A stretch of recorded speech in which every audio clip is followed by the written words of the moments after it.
Umaga kampi. Update tayo sa mga tanim namin. Tara, samahan nyo ko.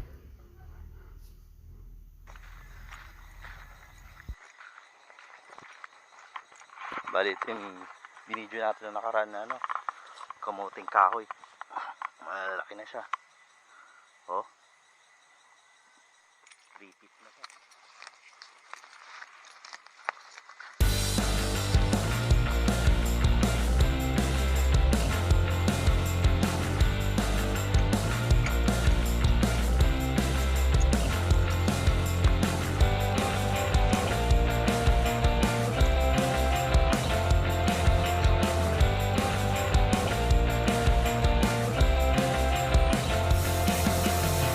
May malunggay din tayo. Medyo meron na siyang sanga. Pero mukhang mainit.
Sabog na rin yung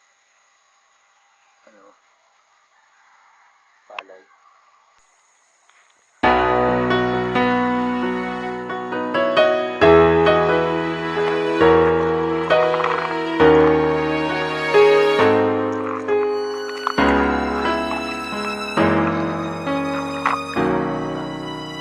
Maraming tadpole.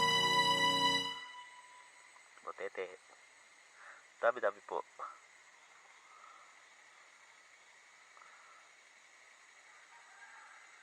Ayan, botete. Maliit na palaka.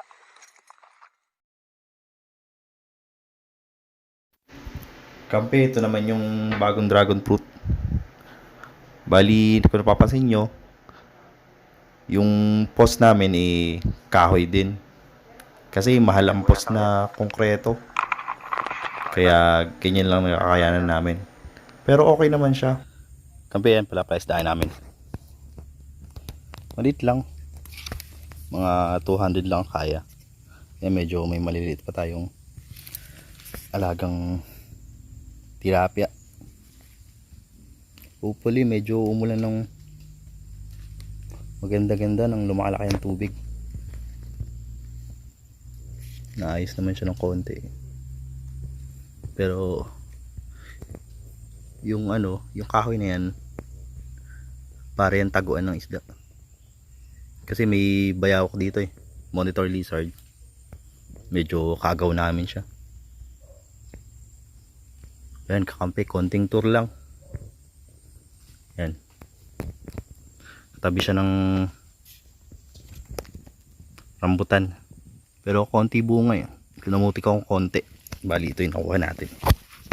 Oh. Hindi ko ay maisama sa dulo Ayan. Ayan.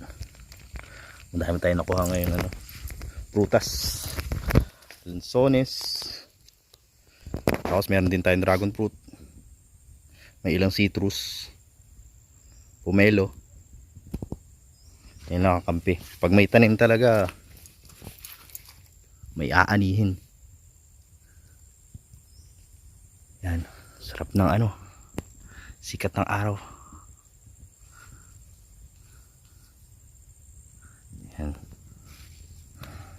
Pag mga tanghali may init dito kaya kahit pa paano okay naman sa isda. Yun lang talaga madilim siya. Okay, yan muna.